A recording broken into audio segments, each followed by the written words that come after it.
So I've been using VR for sim racing for the past 5 years, since 2020, and I've gone back and forth between super ultra wides and triple screens and between VR, and so I have a lot of experience with it.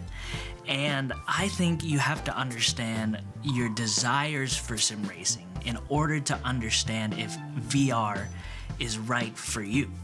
It feels like in 2025, it's much more difficult to run VR games. Before, I feel like when I started sim racing in VR, you could race in VR with mid-tier hardware, but nowadays it feels like if you want to race in VR, you need top-tier hardware, which really makes it a lot more expensive and a lot more challenging to set up and get everything ready.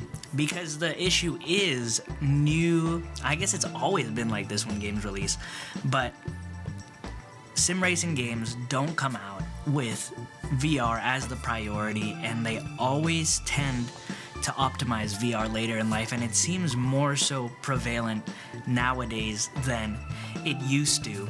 Like, for example, Le Mans Ultimate didn't even have VR available at launch, and the newer games have just struggled to optimize VR. And so it makes you wonder, with VR not as hype as it used to, they're not really prioritizing this, they're not optimizing it.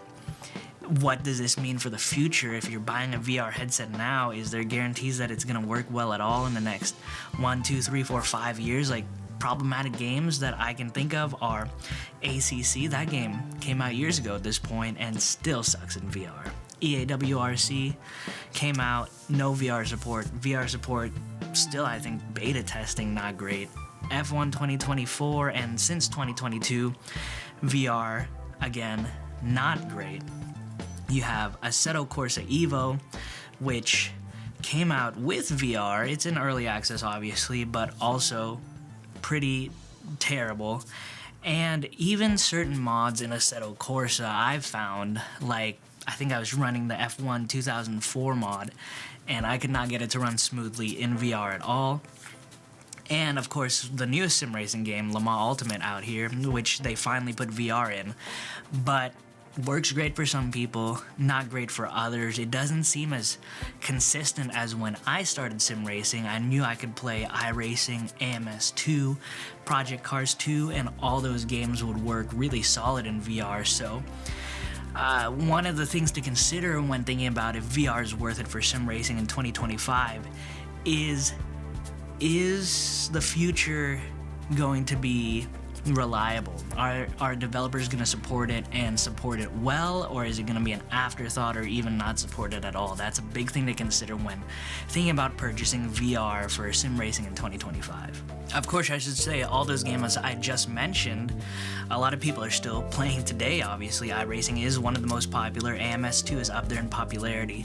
So if you love those games or are considering those games, then VR is great in 2025. I don't see VR support getting worse for iRacing or AMS2 anytime soon, if at all. So if you like those games, then definitely worth it if those are your primary. So the next thing I want to talk about is the convenience of it all. You'd think 5 years of doing this, it would be way more convenient, way more easier to set up and do, but I'm going to have to say it is just as complicated as ever, and it's still so much trial and error to seemingly set up every single game. I feel like every couple months, because of updates to the game, updates to the headsets, I need to fully take a couple hours and tweak with settings all over again just to get it running well in VR. And it is so, as someone with not a lot of time as I used to when I started sim racing in the pandemic, it is very frustrating to always have to tinker, and you can't just pick up and play as you would on the screen. And it is very, very annoying because I think for most of us, we don't have as much time as we did during the pandemic era. And the problem is because the settings seemingly always change, the situation becomes, you might start driving and not realize that you need to tinker with something or switch it up. you're going to have maybe a little bit of stuttering here, a little bit of frame rate drop, and if your settings aren't right, I know for me, even after 5 years of doing this, it's gonna give me motion sickness, and then you just don't wanna play anymore. And so if your settings aren't right, you're gonna get motion sick, and once you do dial the settings correctly, you might be too sick to play, and that's no fun either. The other challenge with trial and error and getting your settings right is that while there are a lot of helpful YouTube videos and online guides and Reddit posts that can help you get your settings down, because there's so many different specs to our PCs, different specs to the headsets, so many different combinations with graphics cards, it's just so hard to find a guide. There's no guide that will be perfect for you. It will just help you get to a starting point, but you're still gonna have to do so much tinkering yourself. I'm thankful for those guides, but it's still not helpful enough to save time. It does save time, but still very inconvenient messing around and everything. Another convenience issue is if it's too hot, you also don't want to play because those headsets get really, really hot. And I know you can have fans, you can have breathable mask to put on to make it a lot more easy to use, a lot cooler. But even with all those additional things, I have a few mods for my Quest 2 and Reverb G2. It still gets too hot during the summer sometimes that I don't even consider hopping into VR, and I just use my triples because it's so much more convenient and relaxing, and just I don't have to worry about the heat. But here's the thing, even with all the inconvenience, the immersion, I know you hear it over and over again, but even 5 years later, sim racing in VR, once you get all the settings right, once you've dealt with everything, it is not like anything else. The immersion will simply blow your mind. Even with the graphics settings toned down, I find it more immersive than the highest graphics settings I could put up on a triple monitor setup. It's so immersive that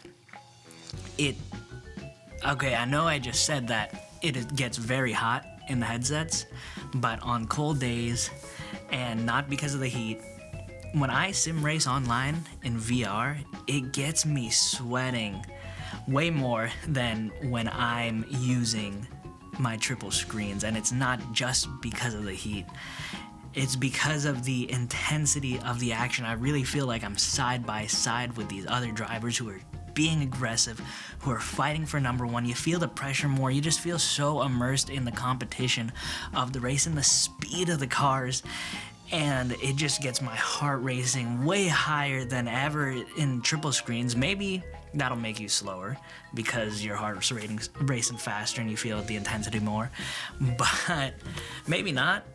And the immersion, that's just how immersive it is. It's insane.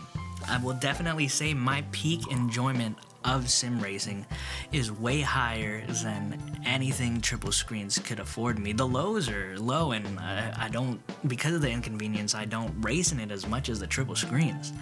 And because of the game compatibility, I don't race in it as much as triple screens. But when you get it right, the peak of it is just the highest you can reach in sim racing.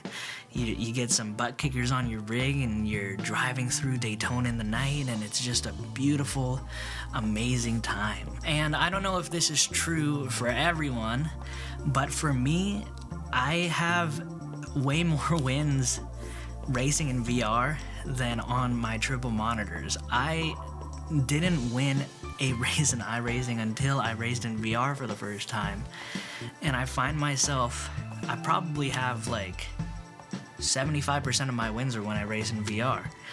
And so I think it's the depth perception that is a key factor for me in racing. And I'm not saying this will happen for you, but for me personally, my experience is I am better in VR. Maybe the lap times aren't even faster, maybe it's just my awareness is better, my focus is better because there's no other distractions. But something about racing in VR gets me wins, and I don't win a lot.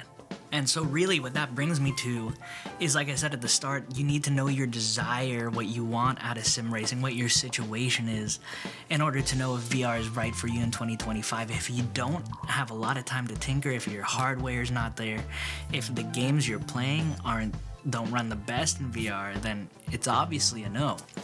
But if you have a lot of time to tinker, if you're primarily racing offline, so you're not going to affect anyone if there's a glitch or a disconnect, and if you are playing games that are compatible and just want the immersion of it all and have the time to set it up and your room's nice and cooled down, then it is so worth it if you have the right situation and you know what you want out of sim racing. But that's something for you to consider. It is cheaper in a lot of ways than triple screens, but you may not race as much if it's VR sim racing is not right for you. So those are all the things I would consider.